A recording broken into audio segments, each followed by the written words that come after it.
Hola, ¿cómo están? Bienvenidos, bienvenidas otra vez a un nuevo capítulo de Futuro 360 que les anticipo al tiro, es un poco raro. Primero porque nos gusta rarear de vez en cuando. Rarear es importante, nos permite innovar, cambiar, despeinarnos, pero también porque tenemos la oportunidad de tener dos conversaciones muy relevantes sobre temas muy distintos que son importantes para ustedes como ciudadanos y ciudadanas. Una más asociada al mundo de la tecnología, el desarrollo de la inteligencia artificial, y otra más asociada a la naturaleza. Probablemente los dos grandes temas de conversación relevantes hoy día para el planeta. Cómo hacemos para avanzar y evolucionar en materia tecnológica y al mismo tiempo cuidar el entorno que nos permite la vida. De eso y mucho más hablaremos hoy en Futuro 360. Si ustedes recuerdan, hace unas semanas atrás estrenamos nuestro primer especial de metano en Futuro 360. Nos hemos obsesionado con la conversación energética, en parte porque es una conversación demasiado relevante para comprender cómo podemos frenar el calentamiento global y transformar el desarrollo de nuestras economías, y en parte porque no sabemos nada.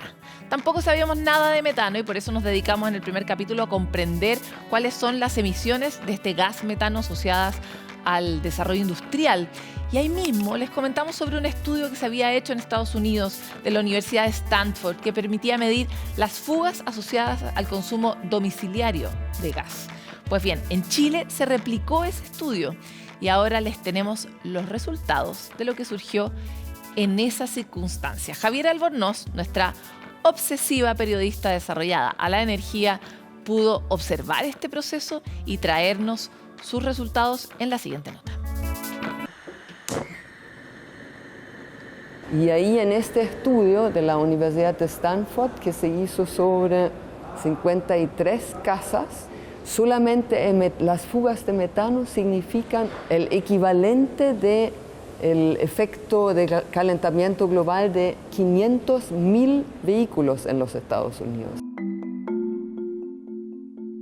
Esa misma medición se va a hacer en nuestro país con los propios instrumentos que ha utilizado la Universidad de Stanford y también los investigadores que han llegado y van a medir en varias casas. Vamos a acompañar una de las mediciones que se está haciendo en un departamento en Vitacura.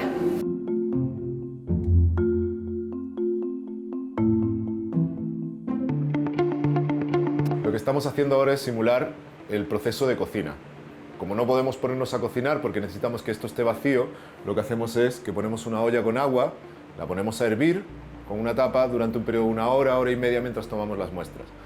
Con este tubo de acá, que tenemos aquí, lo que hacemos es succionar el aire que se está generando en la pieza, en este caso la cocina, y por aquí incurrirían todos los gases, toda la atmósfera que hay interna en la cocina, el ambiente atmosférico indoor, y va a unos equipos de detección donde podemos medir.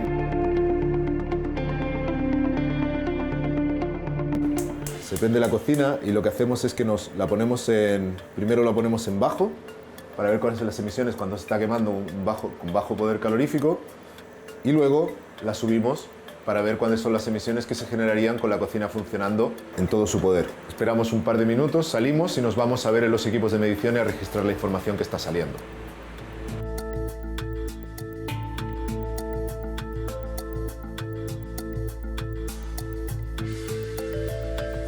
Lo que estamos viendo aquí es nuestro analizador de metano y nos muestra datos en tiempo real de las concentraciones de metano en la cocina. Y cuando miras este gráfico aquí, esto muestra la cantidad de gas incombustible que está siendo liberado cuando apagas tu quemador en la cocina. Y así toma un par de segundos para que el impacto y el gas se incendien, resultando en esa flama que ves cuando apagas el encendedor.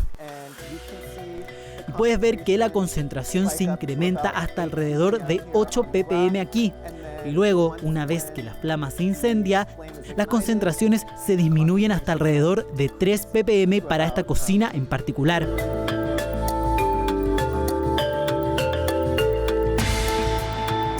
que hemos visto hasta ahora es que cuando alguien prende una cocina para cocinar, como cualquier persona cuando se levanta por la mañana para hacer el desayuno, o se ducha, por ejemplo, en el caso de las calefacciones o los calentadores de agua,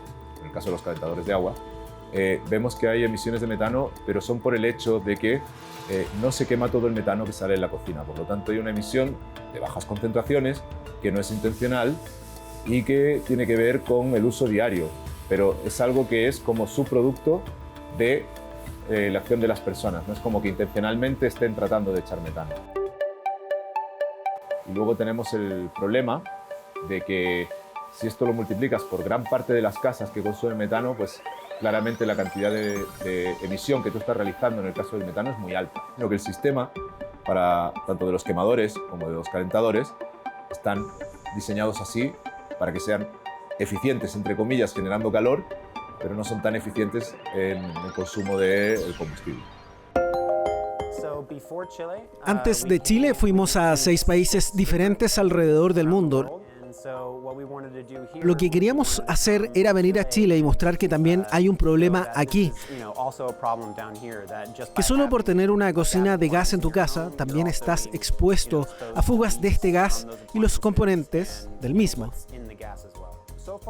Hasta ahora, de lo que hemos visto es que no hemos encontrado ninguna diferencia entre tipos de casas y la cantidad de emisiones de gas. Y no hay diferencias entre lo que nosotros estamos viendo y lo que se ve en otros países. Es decir, nosotros podemos tener unas conducciones maravillosas fuera de los edificios, nadie pone en duda eso porque se cumple con un estándar y con una normativa. Pero de la casa para adentro ya es responsabilidad de cada uno de nosotros. Entonces, lo ideal es que la gente tome conciencia, como se está tomando en otros países, donde se está haciendo una transición efectiva hacia energía eléctrica o otro tipo de energías. El metano es un gas muy potente que causa un calentamiento en la atmósfera mucho más rápido que el CO2.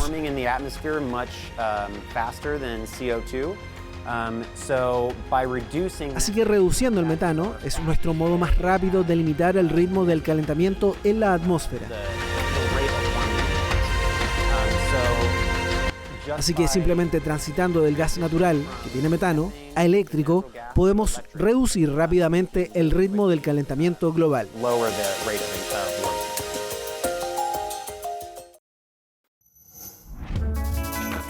Se estima que cada año se vierten en el océano entre 9 y 14 millones de toneladas de residuos plásticos, es decir, 17 toneladas o el equivalente a un camión de basura por minuto.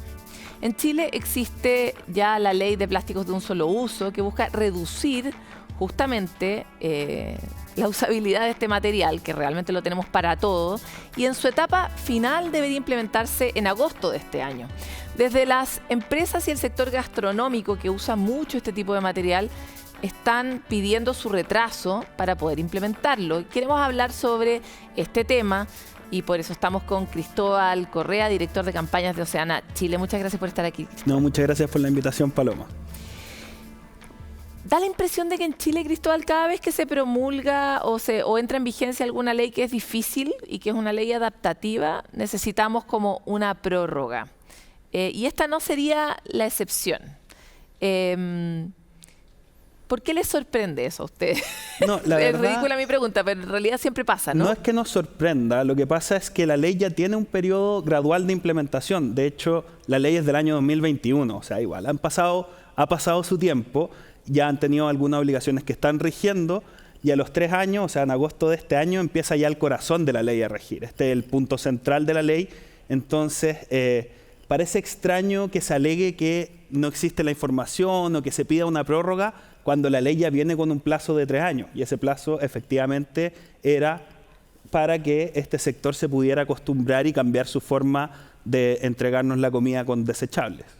Ahora, ¿han visto ustedes, porque uno como usuario igual ha visto gestos adaptativos? Ahora, no sé si son los más adecuados, porque se han cambiado los potes plásticos por estos potes que parecen cartón, pero vienen forrados en plástico, con un plástico muy suavecito y que son muy difíciles de reciclar.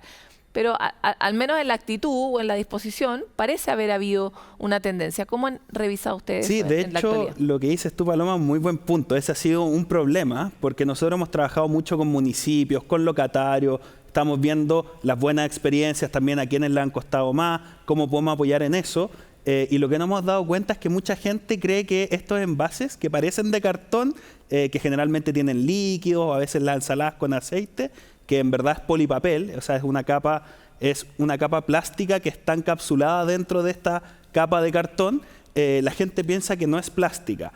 Y bueno, en ese caso la ley igual tiene una respuesta que desde agosto de este año se va a poder seguir usando esa materialidad para el delivery, para el consumo afuera, sobre todo si me pido una sopa o algo así que es difícil de transportar sin que escurra en papel, va a poder ser de ese material, pero con la lámina de plástico certificada. O sea, un plástico que sea compostable en nuestras casas o a nivel industrial, y eso es a través de lo que dictamina un reglamento del Ministerio de Medio Ambiente. Súper interesante.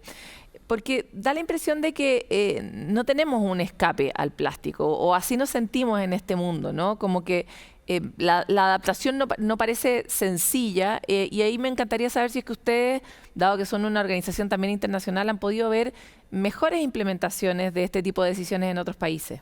Bueno, sí, y acá la discusión, el punto que levanta es muy bueno, porque la discusión también, en un momento cuando se estaba discutiendo la ley de plásticos de un solo uso, que aplica solamente sobre locales de expendio de alimentos, o sea, estamos hablando de restaurantes, de comida rápida, bueno, y tiene otra regulación sobre las botellas plásticas y la retornabilidad, pero no prohíbe, por ejemplo, que los productos plásticos que no nos van a poder entregar los restaurantes los vendan los supermercados. Y en su momento eso fue algo criticado, de por qué no íbamos más allá. Y nosotros creemos que efectivamente para allá tienen que ir las discusiones. Y eso lo estamos viendo e intentando empujar en el Tratado Global de Plástico. O sea, hacernos cargo de la problemática real, pero ¿por qué decidimos apoyar esta ley que aplica sobre restaurantes? Porque hicimos un estudio el año 2016-2018 en donde nos dimos cuenta que la principal generación de este tipo de residuos eran los locales de comida, llegando a 23.000 toneladas anuales. Y es importante que tomemos el peso, valga la redundancia, de que es una tonelada de plástico, porque el plástico es un producto bastante ligero. Y estamos hablando de que el cubierto, la bombilla, o sea, si uno lo agarra, uno ve que tienen un peso muy bajo. Entonces, para llegar a que sea una tonelada, la cantidad de productos que tienen que entregar es altísima. Ahora, lo que nos pasa en Chile habitualmente es que decimos como Chile los campeones como de la ambición climática. Efectivamente tenemos varias medidas que son referentes globales, hay otros que van mucho más lento y sin embargo somos tan chiquititos. Entonces me encantaría saber cómo es la narrativa que ustedes han desarrollado internamente para decir que vale la pena que Chile no tenga plásticos de un solo uso, incluso si su aporte es comparativamente menor al del resto. Bueno, de hecho eso es algo que lo conversamos harto en la interna de Oceana como una organización internacional, porque la oficina de Chile, aunque uno diga es una oficina de un país chico, de un país en vías de desarrollo, etcétera, está marcando pauta a nivel mundial en este tipo de discusiones. De hecho, el interés que había de todos los países del mundo de cómo se estaban implementando las leyes de Chile para hacer frente a la contaminación por plástico en la discusión del tratado era altísima. Todo el mundo quería saber cómo Chile estaba implementando estas materias. Y por más que seamos un país muy chiquitito, tampoco podemos perder de vista que somos un país evidentemente oceánico. Tenemos una de las costas más grandes del mundo, colindamos con el mar por todo el territorio. Entonces la temática de los plásticos es una que nos interesa mucho al país y nosotros somos de la opinión que Chile puede ser el ejemplo mundial para que tomemos medidas ambiciosas y reales para frenar este tipo de contaminación. Entremos justamente en el océano, porque un asunto grave del problema del plástico de un solo uso es cuánto atiborran de plástico también los lugares donde dejamos nuestra basura, que la mayoría de las veces es de la peor forma, ¿no? Tenemos una dificultad enorme, por un lado para reciclar, por otro lado para separar a nivel domiciliario. Pero, ¿qué pasa con esto? ¿Por qué el plástico llega al océano? ¿Por qué llega al océano? Sí, mira, efectivamente ahí hay un problema en la cadena como de valor. La respuesta a veces no es el reciclaje, por más que una muy buena medida y que la gente tiene que seguir haciéndola y ojalá la mayor cantidad del mundo pueda avanzar en temas de reciclaje. El problema de estos plásticos, sobre todo los de un solo uso ligados a alimentos, como la bombilla, el cubierto, la tapa de la botella, este pocillito donde nos sirven la salsa teriyaki o la salsa de soya cuando vamos a comer sushi, etcétera, es tan chico el producto, es tan difícil después de recogerlo, de limpiarlo, para reciclarlo, que al final no tiene un valor económico hacerlo. Entonces, los recicladores y las recicladoras de base que se dedican a recoger este tipo de productos para reciclarlo, generalmente lo hacen más por conciencia ambiental que porque les significa un beneficio. Y por eso, en el caso de la ley de plásticos de un solo uso, a diferencia de lo que fue la ley REP, por ejemplo, de responsabilidad extendida al productor, se impuso una prohibición de ciertos tipos de productos que son prioritarios que al final terminaban en nuestro océano o en nuestros ríos. Ahora, hay una cuestión bien concreta que tiene que ver con que da lo mismo cuán exitosas sean nuestras campañas de reciclaje, que en Chile no lo son. Chile es uno de los países que peor se porta a nivel latinoamericano en la capacidad de reciclaje individual que tenemos por hogar. Pero lo concreto es que necesitamos sacar el plástico de nuestra vida, ¿no? ¿Qué medidas como conductuales ciudadanas uno podría tomar, o ustedes tal vez han visto que sean más efectivas, donde uno podría tal vez hacer el esfuerzo de cambiar una conducta? Y lo digo así porque vaya que cuesta cambiar la conducta. Sí, efectivamente estos son cambios culturales. Ya estamos viendo la resistencia que hay a un cambio que no es, o sea, implementar el uso de desechables en locales de comida no es algo que venga de la historia o que sea muy antiguo, sino que llega con las grandes cadenas de comida rápida. Antiguamente y hasta hoy en día, la mayoría de los locales son los que denominamos mantel largo, o sea, la fuente de soda, la cafetería de barrio, en donde uno va, si consume adentro, te dan una taza de cerámica o un plato de cerámica. Y vemos que hay una resistencia, y respecto al reciclaje, yo creo que es un poco lo mismo. Que pasa que la gente todavía no se ha acostumbrado a hacer la separación de los residuos, etcétera, o tampoco existen las formas, las facilidades para que eso ocurra de manera fácil. Tampoco esto puede significar una gran carga sobre la población.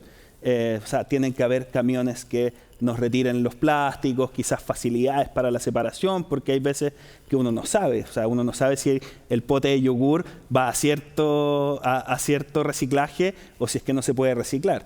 La lata de atún no se puede reciclar, pero uno dice una lata, ¿por qué no se puede? Entonces falta que nos bajen un poquito la información y por eso también a veces es tan importante evitar los productos que la verdad es que son bastante innecesarios. O sea, la bombilla plástica, salvo para personas con movilidad reducida, que ahí sí, y por eso todavía se puede vender, que nos den un trago en un bar con una bombilla plástica, la verdad es que de necesidad no tiene mucho. Por lo mismo, este tipo de medidas de prohibir a veces pueden ser la respuesta. Aparejado también a potenciar el reciclaje, darle conciencia a la gente, que la misma gente sepa la importancia y cómo ellos pueden ayudar a que cambiemos la situación planetaria. Ahora, respecto de, en parte de las declaraciones que ustedes han hecho, señalan en particular que ha habido mucho lobby por parte de el sector gastronómico. ¿De qué manera nos consta esto y cómo podemos hacer esa aseveración con esa certeza? Sí, mira, efectivamente hace poco empezamos a acusar esta presión y este lobby por parte del sector gastronómico, que lo hemos visto como cualquier chileno o chilena lo puede ver. Esto es, si uno hace seguimiento, por ejemplo, a las sesiones del Congreso, hemos visto que han asistido constantemente a comisiones, representantes del gremio de la gastronomía o incluso de algunas grandes marcas internacionales de comida rápida, y también, por ejemplo, en los portales de Infolobby. La ley del lobby ha sido cuestionada, pero una de las cosas buenas que tiene es que hay un portal en donde uno puede acceder y saber quiénes están pidiendo, a qué autoridades y qué materias se trataron. Entonces, si uno hace un seguimiento a ese tipo de cosas, también lo que ha aparecido en medios, con cartas a los directores, editoriales, columnas de opinión, etcétera, uno ve que hay una resistencia muy grande del sector gastronómico, que yo creo que esos esfuerzos deberían hacerlo intentando cambiar esta práctica de desechables que ellos mismos impusieron. Yo creo que es una oportunidad para el sector gastronómico, y así lo hemos visto en Mall Plaza, por ejemplo, que ha implementado reutilización en patios de comida, algo que si uno no lo veía, uno pensaba, esto es descabellado. ¿Cómo voy a ir a un local de un patio de comida de un mall con un plato como el que tengo en la casa? Y la verdad es que aparte a la gente le gusta mucho. Es súper interesante lo que plantea, pero por otro lado también es razonable imaginar que una industria que además se sobreplastificó, sobre todo después de la pandemia, también acaba de adquirir este vicio, ¿no? No es fácil que lo suelte, y ellos plantean que va a haber grandes pérdidas económicas al respecto. ¿Cómo ven ustedes que existe un camino medio, ¿no? Yo entiendo que el rol de Oceana no es cuidarle el negocio al mundo gastronómico, pero sí estamos en un tiempo en que necesitamos una ruta en la que las cosas sean posibles, ¿no? Claro, efectivamente, y lo que hemos visto es que sí es posible. Tenemos estos ejemplos del Mall Plaza, tenemos ejemplos de cafeterías que funcionan, por ejemplo, en lugares como La Vega, en que hay una alta afluencia de público y que si uno se sienta a tomar el café, te lo dan en una taza de cerámica, pero si uno lo pide para llevar, te dan un vaso de este polipapelo desechable que hasta el día de hoy se puede, porque es delivery o para llevar, y que el día de mañana también se va a poder mientras tenga esta capa de plástico certificado. Entonces, al final, el gran cambio es qué pasa cuando nos sentamos a comer. Y eso creemos que no es tan complejo de implementar si es que los esfuerzos se hubiesen hecho desde hace 3 años que se publicó la ley. Y eso lo vemos con el ejemplo de Mall Plaza o con otros. Yo he visto locales de comida rápida, rápida, en patios de comida de otros centros comerciales en que funcionan con sistema de retornabilidad, o locales de comida rápida que también tienen cerrado un sector, más que no funcionan tanto como en el patio de comida de que el cliente vaya, agarra la bandeja y busca su mesa, sino que tienen un sector y funcionan más como restaurantes y lavan su vajilla, entregan en vasos de vidrio. Para cerrar, el océano es un espacio común que compartimos con muchos, que tiene corrientes marinas a través de las cuales se mueven los alimentos, los animales, etcétera, ¿no? El plancton, etcétera, y también los plásticos. Entonces, ¿cómo sabemos que una medida como cortar los plásticos en Chile va a tener un impacto directo sobre nuestro océano? Sí, la verdad es que esa es una de las gracias del mar, una de las complejidades también que tiene cuando uno está en este tipo de discusiones, porque es una decisión que se toma quizás al otro lado del mundo, tiene efectos sobre Chile. Por ejemplo, a principios de este año se hizo una conferencia en Rapa Nui, que tienen un gran problema por cómo le llegan las islas de plástico y los productos plásticos por las corrientes marinas. Y no son todos productos chilenos, sino que vienen de todos los países del mundo. Por lo mismo hay que hacer un esfuerzo a nivel global y esperamos que el tratado que se está discutiendo en la ONU vaya por esa línea, pero que también Chile, como país oceánico en que nos vemos afectados por esto, implemente de forma ambiciosa las leyes que hoy en día ya tenemos. Te quiero agradecer por esta conversación en Futuro 360. No, muchas gracias a ustedes por invitar. Nosotros nos vamos a una pausa, ojalá libre de plástico, y volvemos en un ratito más con Futuro 360.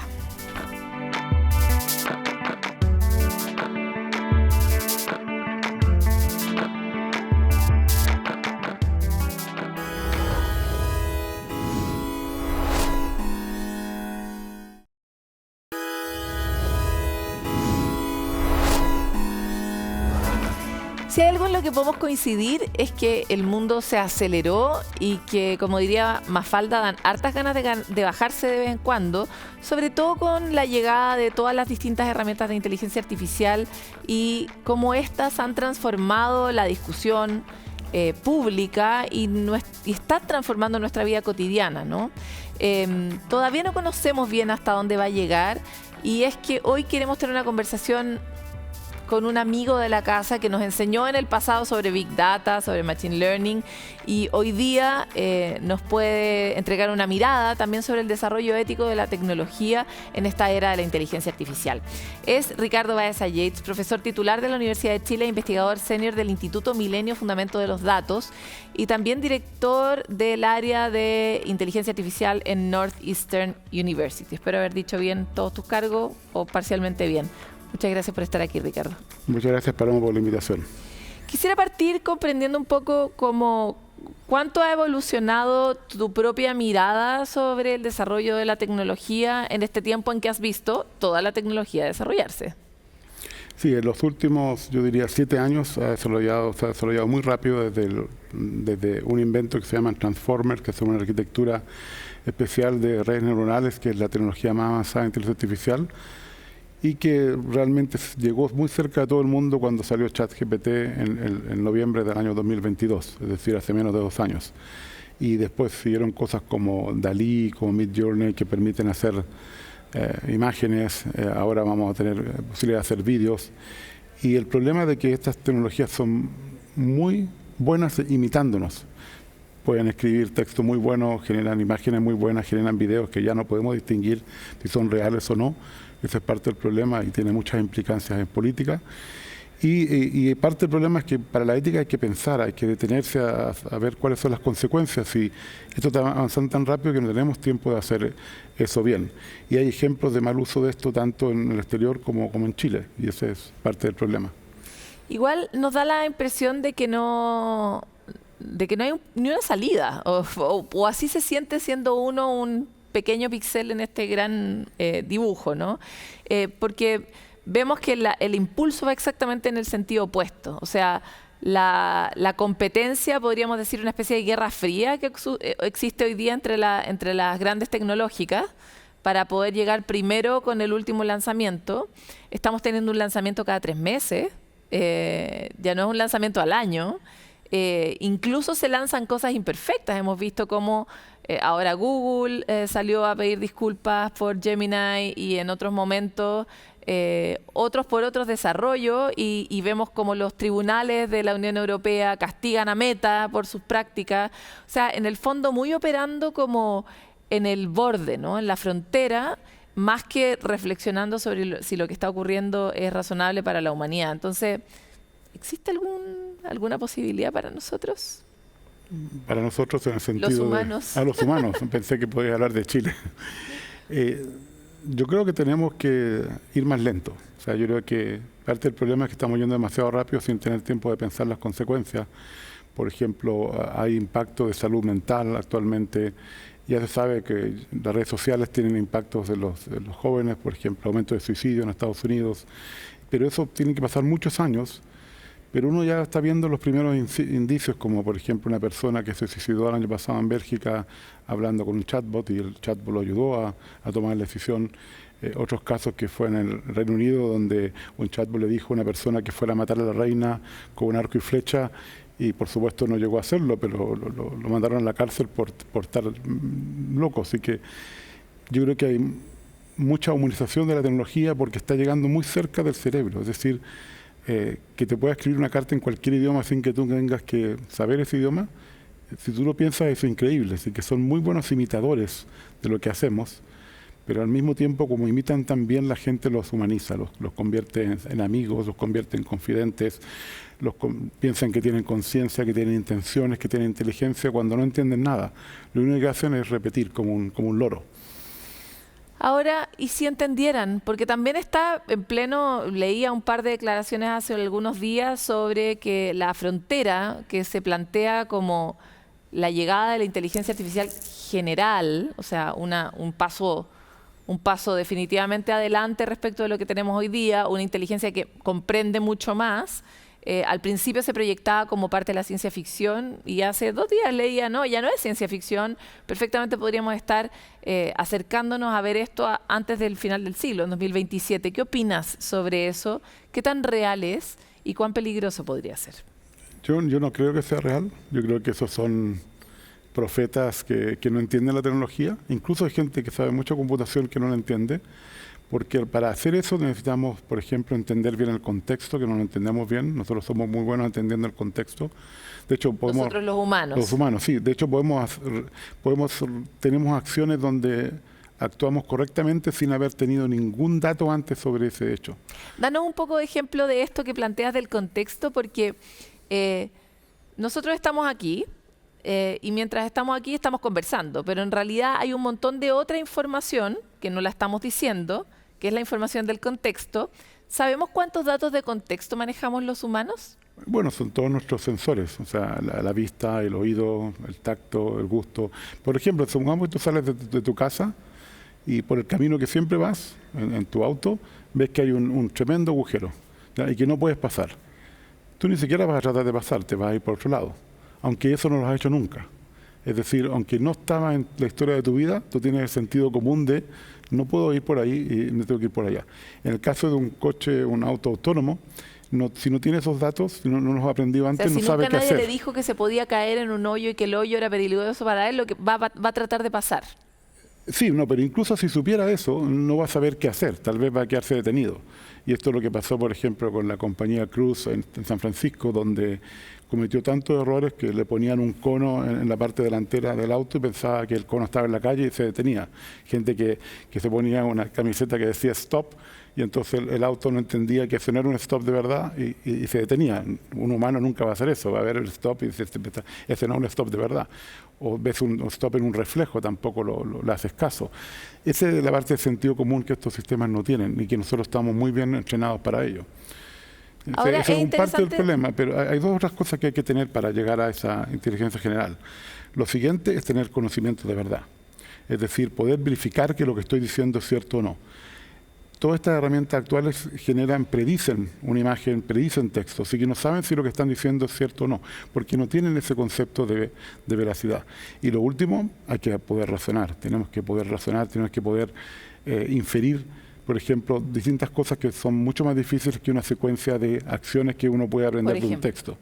No, por ejemplo, el hecho de que yo me fui por otro camino fue porque razoné que la única forma viable de salir de ese lugar e ir al trabajo es ir por la izquierda y buscar cuál es el camino correcto por la izquierda. Ahora, muchas personas que nos están escuchando dicen ya, pero sobre todo la 1 y la 3 que acabas de mencionar es un problema de tiempo, de cuánto se van a demorar en aprender las máquinas. ¿Es eso así? Podría ser. O sea, yo creo que tal vez en un futuro lejano podríamos llegar a resolver todos esos problemas. El sentido común es más difícil porque el sentido común lo aprendemos de una manera muy distinta. Parte de ser genético, no soy neurocientífico, pero tampoco sabemos cómo funciona exactamente el cerebro. Tenemos esa habilidad de, ante situaciones nuevas, saber generalmente lo que podemos hacer. No todo el mundo, hay gente que no tiene esa habilidad y está perdida. A veces el sentido común es el menos común de los Exacto, eso es lo que yo siempre digo. Lo decía mi madre, por eso lo repito como lore. Es la verdad. O sea, hay muchas personas que tú dices, esta persona no tiene sentido común, bien la estupidez que hizo. Entonces yo creo que eso se puede aprender, pero yo creo que hay otro tema que no se habla, es que en la historia de la humanidad, cuando hay un grupo que ha tenido más tecnología que otro, el problema no ha sido la tecnología, el problema ha sido el uso de esa tecnología por otro grupo. El colonialismo es un buen ejemplo de eso, la esclavitud es otro buen ejemplo de eso. Ahora tenemos, por ejemplo, todo el tema de desinformación. Este año más de 70 países tienen elecciones, es el año que más gente está votando en el mundo y ya vimos como en India los dos partidos principales se atacaron uno a otro con noticias falsas. Hoy no podemos reconocer si un video es real o no. En febrero pasado en Hong Kong, una reunión por videoconferencia en una compañía donde una empleada de Hong Kong conversó con el jefe financiero de la empresa y otra gente que él conocía y después de la reunión traspasó $25 millones porque eso le pidieron que hiciera y después supo que todas esas personas que veían la videoconferencia eran falsas, habían imitado las caras y las voces y él pensó que estaba hablando con las personas de verdad. Entonces hoy en día no podemos creer nada, si aparece cualquier persona hablando algo que incluso es lo que quieres que ya esa persona hable, no hay que creerlo porque todo puede ser falso. Lo que yo llamo es que perdimos esta capacidad de la verdad digital que teníamos, que por ejemplo sabíamos de la primavera árabe o de lo que pasaba en Corea del Norte o en países donde no había libertad de expresión por los medios digitales. Hoy en día perdimos todo eso, lamentablemente para el trabajo de ustedes. Oye, Ricardo, lo encuentro una catástrofe porque además nos convierte o nos va a hacer desarrollar un nivel de paranoia brutal. Entonces, tú que estás metido en el meollo de la crème de la inteligencia artificial, ¿qué haces tú como ciudadano, tú como académico, para que alguien nos salve de esta situación? Sí, bueno, yo me interesa mucho este problema. Tengo un equipo trabajando a nivel responsable con eticistas que son filósofos que se han especializado en la ética de la IA. Y estamos trabajando en varios frentes, en, por ejemplo, cómo evaluar mejor estas herramientas, porque evaluamos el éxito. Por ejemplo, decimos funciona el 90% del tiempo. Pero cuando decimos eso, estamos suponiendo que todos los errores tienen el mismo impacto. Y eso nunca es cierto. Yo preferiría ir en un auto autónomo que funcionara un poco más mal, pero que no matara a ninguna persona. O sea, hay que ver qué es lo que pasa. Es como si uno llegara adelante... ¿Y qué está hecho ese 10% en el fondo? Claro, por ejemplo, es como si yo llegara adelante a un ascensor y el ascensor dijera funciona 99% del tiempo. Yo no lo tomaría. Ahora, si el ascensor dice no funciona 1% del tiempo y cuando no funciona se detiene, yo lo tomo porque sé que estoy seguro. Esa es la diferencia entre la ingeniería y lo que yo digo la alquimia, porque estamos haciendo muchos experimentos sin entender lo que ese sistema hace. Y la otra parte de lo que hago es que estoy en lugares donde puedo hacer, digamos, lobby para cambiar las políticas sobre esto. Por ejemplo, soy uno de los coautores principales de los nuevos principios para sistemas algorítmicos responsables de la asociación profesional más grande de informática, que es mundial. Estoy en el Global Partnership on AI, que es una coalición de países, de 30 países ahora, donde Chile va a estar, espero, el próximo año, y que soy parte del directorio de esto para representar a todos los científicos y hacer consciente a la gente, tal como lo hizo hoy día en SIGMOD, que primera vez en Chile está el congreso más grande de base de datos, de las limitaciones de la tecnología y que nosotros tenemos que ser conscientes de esas limitaciones. Ricardo, como si hoy día tú fueras el ministro de tecnología, que hoy día ese ministerio es mucho más grande, pero o de desarrollo de la ciencia en esta materia para Chile, ¿permitirías que los celulares estuvieran en los colegios? Una buena pregunta. Justamente me hicieron esa pregunta después de mi charla hoy día. Yo creo que no los permitiría hasta cierta edad. Yo creo que tenemos que primero aprender a ser humanos, a trabajar con el cerebro de una cierta manera, a tener pensamiento crítico, etcétera, hasta que tengamos una cierta madurez mental para, por ejemplo, ejercer la pereza, la flojera, que es muy fuerte, algo muy fuerte, y poder controlarla, porque hay que tener voluntad para hacer eso. Generalmente las personas cuando tenemos restricciones somos mejores, aunque no nos dejen hacer cosas, porque aprendemos a manejar la frustración, aprendemos a manejar, digamos, la tolerancia, y también aprendemos a perseverar en las cosas, a intentar y seguir adelante. Así que eso es lo primero que yo haría. O cosas sencillas, por ejemplo, si tú tienes una aplicación que va a cambiar la vida de seres humanos, por ejemplo, préstamos bancarios, becas universitarias, eso debiera tener un cierto control humano, porque hoy en día estamos usando una hipótesis que para mí es pseudociencia. Están usando datos de otras personas para predecir tu comportamiento. Eso funciona en promedio, pero no funciona para todo el mundo. Significa que estás favoreciendo a algunas personas y estás discriminando a otras. Y no hemos analizado el impacto de eso, el impacto de que, pero con el promedio funciona, pero con los casos raros no funciona. Y eso es un problema, porque muchas veces estos casos especiales son los que generan innovación, son los que generan propuestas distintas, así que no nos estamos preocupando de eso. Y yo haría cosas muy sencillas, como, si quieres hacer esto, bueno, pero trata de empoderar a las personas, de aumentar la productividad de las personas, en vez de reemplazar a las personas. Si hiciéramos eso, no estaríamos hablando del futuro del trabajo, porque habría más trabajo, porque aumentaría la productividad de las personas. ¿Y cómo esa línea coexiste con la pulsión humana hiperproductiva o la visión humana por la riqueza? Hipercapitalista, lo llamo hipercapitalista. Yo diría que incluso yo limitaría la riqueza que una persona puede tener. Me acuerdo un meme muy bueno, era que había un mono que guardaba todos los plátanos y no dejaba que los otros monos los comieran, cuando el mono nunca se iba a poder comer todos los plátanos. Entonces, ese es un poco esa parte primate que tenemos, de que queremos acumular cosas sin poder ni siquiera usarlas. Por ejemplo, yo diría, nadie puede tener más de 1.000 millones de dólares, que es una cantidad absurda, no la puedes gastar en tu vida. Pero hoy en día hay gente que hay compañías que tienen billones de dólares en castellano, porque muchas veces nos equivocamos, o sea, tienen más de 1 millón de millones de dólares, y hay empresas que son más ricas que países. Por ejemplo, cuando Sam Altman decía que quería 4 billones de dólares para poder hacer un nuevo chip y competir con Nvidia, alguien puso como algo muy sensato: bueno, Taiwán entero cuesta menos, compra Taiwán.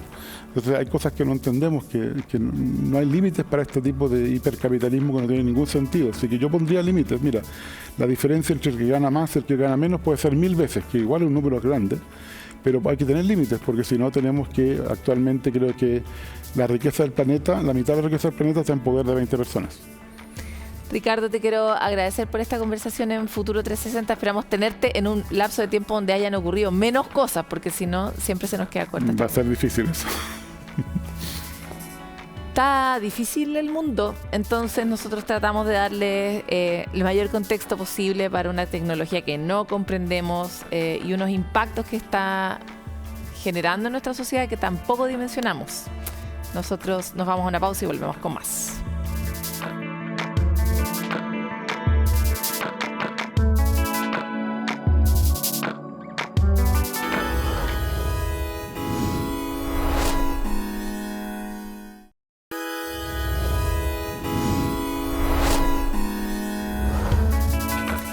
Llega el momento de entrar en todas esas dimensiones privadas de la ciencia, podríamos decir, de qué manera podemos comprender mejor los procesos que nos afectan, cómo nos relacionamos con el entorno, cómo se va modificando nuestra biología. Y para todo este universo de especialidad está con nosotros Macarena Morales. Bienvenida. Gracias, Paloma. ¿Cómo estás? aquí sanita por ahora. Muy bien, pero vamos a hablar justamente de las enfermedades no transmisibles, que son la principal causa de muerte en todo el mundo y que son las ENT. Las vamos a decir así también es la nomenclatura que usa la Organización Mundial de la Salud para referirse a estas enfermedades que no son provocadas por una bacteria, no son provocadas por una infección aguda, sino más bien son aquellas enfermedades que tienen una combinación de factores genéticos, fisiológicos, ambientales y de comportamiento. ¿Cuáles son esas enfermedades no transmisibles? Que suena tan complejo, pero finalmente los escuchamos a diario. Principal causa de muerte, las enfermedades cardiovasculares, los tipos de cáncer, la diabetes tipo 2, entre otras, son estas llamadas enfermedades no transmisibles, donde finalmente nuestro comportamiento puede tener un impacto en poder hacer frente a estas enfermedades. Mira, son enfermedades además que han ido un montón en aumento y que están directamente relacionadas con nuestro estilo de vida, que hay que decirlo, ha sido uno de nuestros peores proyectos humanos. Tenemos hoy día tasas insólitas de obesidad, tenemos niveles increíbles de estrés que aumentan esta prevalencia, ¿no? Bueno, justamente te voy a dar las cifras porque esto finalmente nos ayuda a tomar conciencia de lo importante es impactar en nuestros hábitos para hacer frente a estos datos. Mira, de acuerdo a los datos que saqué directamente de la OMS, matan estas enfermedades a 41 millones de personas al año, es decir, equivale al 71% de las muertes que se producen en el mundo. Y esto impacta también a las regiones de las Américas, donde también es la principal causa de muerte y donde aquellos países que están en vías de desarrollo por distintos tipos de situaciones, incluso el acceso, son de las más afectadas. Pero ahora, estos son justamente las definiciones, pero ¿qué es lo que nosotros tenemos que combatir para poder evitar, por ejemplo, desarrollar algún tipo de enfermedad no transmisible? Son distintos hábitos. Uno de ellos es el consumo del tabaco, que sigue siendo el gran precursor, en este caso, del cáncer de pulmón, de enfermedades cardiovasculares. El consumo desmedido también de alcohol es otro de los factores importantes. El sedentarismo, que se ha vuelto una mala práctica hace mucho tiempo, es clave para poder empujar el desarrollo de estas enfermedades. Y nuevamente volvemos a este tema que tanto me gusta hablar, que son la alimentación y los alimentos ultraprocesados, son los que empujan el desarrollo de las enfermedades no transmisibles, que por lo tanto, como hay factores ambientales de por medio, hay algunos que claramente no podemos controlar, ¿cierto? Especialmente, por ejemplo, aquellas personas que vivimos en zonas donde el aire es necesariamente contaminado, son más difíciles de revertir ese tipo de condiciones, pero sin embargo las otras tal vez sí podemos hacer pequeños cambios que nos ayuden a hacer frente al desarrollo de enfermedades tan complejas. No es novedad que muchas veces uno va, ¿cierto?, a la consulta anual y dice, oye, ¿sabe qué? La resistencia a la insulina, el paso previo a la diabetes tipo 2, una enfermedad que se ha vuelto cada vez más tempranera, e incluso las enfermedades no transmisibles son las que también están empujando la mayoría de las muertes de personas jóvenes. Por eso es importante ser majadero, pero como hablábamos del periodismo de las soluciones, cuando tenemos un problema, también traigo una solución. Un pequeño dato. Vamos a hablar de las soluciones porque si ustedes saben, si hay alguien majadero en el equipo de Futuro 360, imagínense que viven es conmigo. La Maca. Y todos los días de nuestra vida con todas estas prácticas de mejores hábitos para todos nosotros y nosotras. Así que tráenos tu obsesión del momento, Macarena. Mira, mi obsesión del momento guarda relación con algo que es súper clave, que es cómo sabemos distinguir qué tipo de comida nos hace bien o nos hace mal. Uno intuitivamente puede saber, pero la industria muchas veces lo que hizo fue hidrogenar, por ejemplo, los tipos de grasa, y ahí nos encontramos con... No te capto con ese concepto. Voy de inmediato. Hidrogenar la grasa. Hidrogenarte, voy de inmediato. ¿Cómo podemos, por ejemplo, distinguir los tipos de grasa? La gente dice, no, lo que pasa es que no hay que comer grasa. Y resulta que parece que hay grasas que nos hacen muy bien a la salud, pero otras que nos hacen muy mal a la salud. Entonces, ¿cómo podemos diferenciar aquellas grasas buenas con, por ejemplo, las grasas trans? Y las grasas trans son aquellas que son parcialmente hidrogenadas o hidrogenadas y son aquellas que la industria convirtió, es decir, lo líquido en grasas sólidas, como por ejemplo la manteca o la margarina. Hay una cápsula que preparamos y luego les voy a dar un tips muy común, muy doméstico para que ustedes la aprendan a distinguir. Por favor, que no entendí.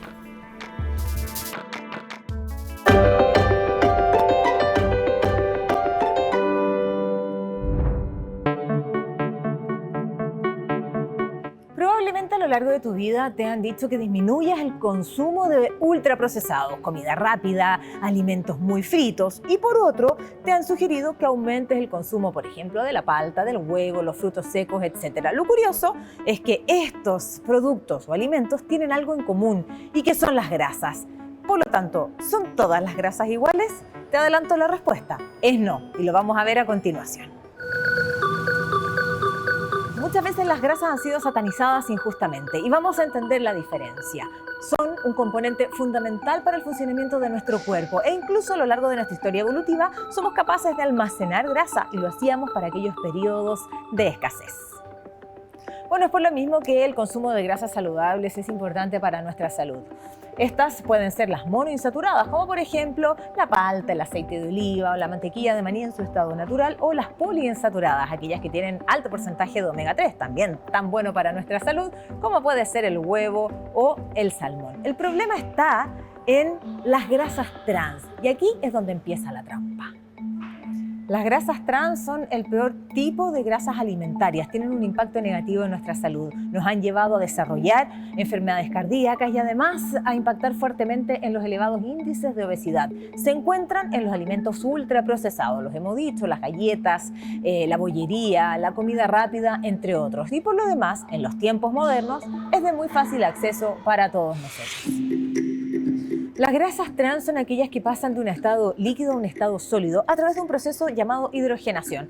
Esto significa que esta grasa queda de más fácil uso para la industria alimentaria, es decir, es más perdurable en el tiempo y le entrega un sabor distinto a estos productos, sin saber el importante daño e impacto negativo que tienen para nuestra salud.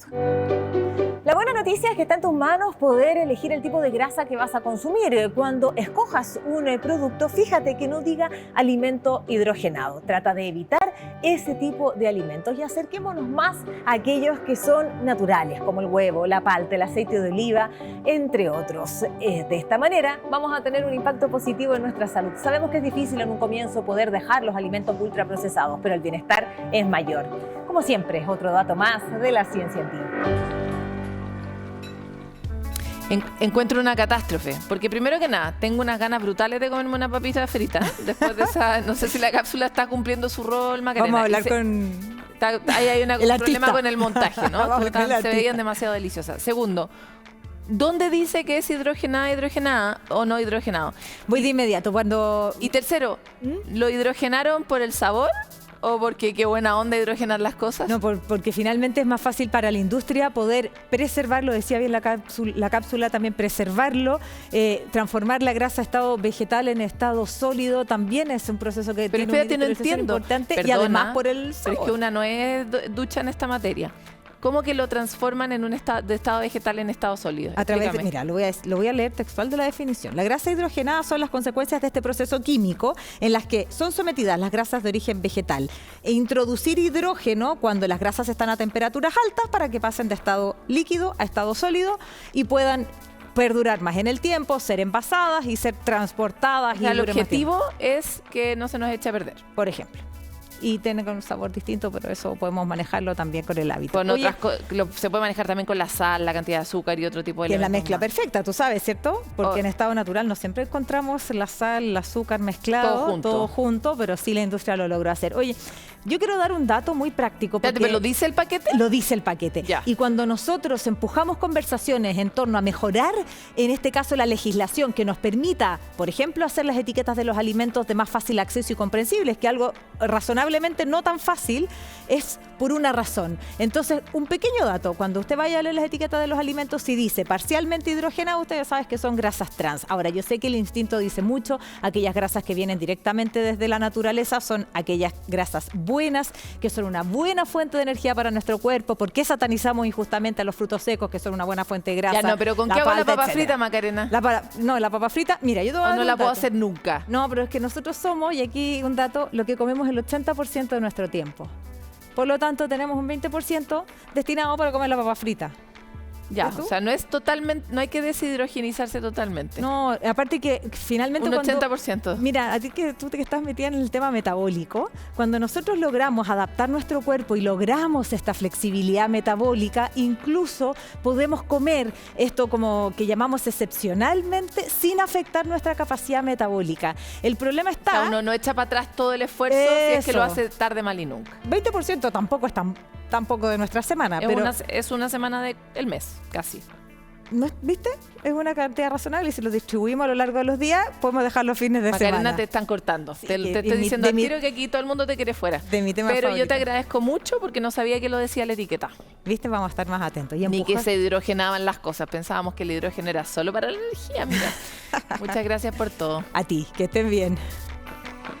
Así es la maca. Se alarga un montón y este programa no termina nunca. Está todo el mundo indignado. Así que nos vamos, pero nos mantenemos conectados con ustedes a través de todas las plataformas de Futuro 360, de nuestros canales digitales.